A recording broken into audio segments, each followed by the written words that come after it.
சென்னை திருமங்கலம் பார்முலாவுக்கு பெயர் போன திமுக தலைவர் ஸ்டாலின் ஜனநாயகம் குறித்து பேசுவதுதான் தான் வேடிக்கை என்று பாஜ முன்னாள் மாநில தலைவர் அண்ணாமலை கூறியுள்ளார்.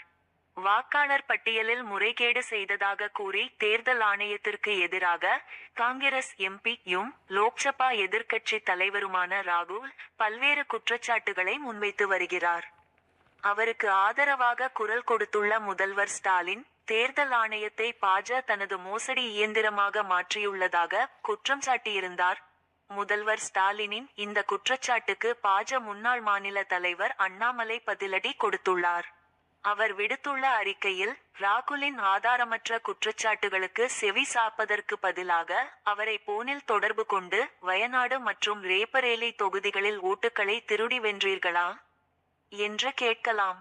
ஓட்டுக்கள் திருடப்பட்டதாக அவர் சொல்லும் மகாரேவபுரா தொகுதியில் ஒருமுறை இருமுறை அல்ல, காங்கிரஸ் கட்சி தொடர்ந்து 4 முறை தோல்வியை சந்தித்துள்ளது. நாளுக்கு நாள் பொய்களை சொல்லி பிறகு உச்சநீதிமன்றத்தில் மன்னிப்பு கேட்டுக்கொள்வது மற்றும் கொஞ்சம் கூட மானமின்றி சுற்றித் திரிவது என்பதையே ராகுல் கொள்கையாக கொண்டுள்ளார். அப்படிப்பட்டவருக்கு ஆதரவாக வருபவர் பொய்களை அடித்தளமாக கொண்ட ஒரு கட்சியின் தலைவர். மோசமான கூட்டணி. ஓட்டு திருட்டுக்கு மிகவும் பிரபலமான திமுகவின் திருமங்கலம் பார்முலா.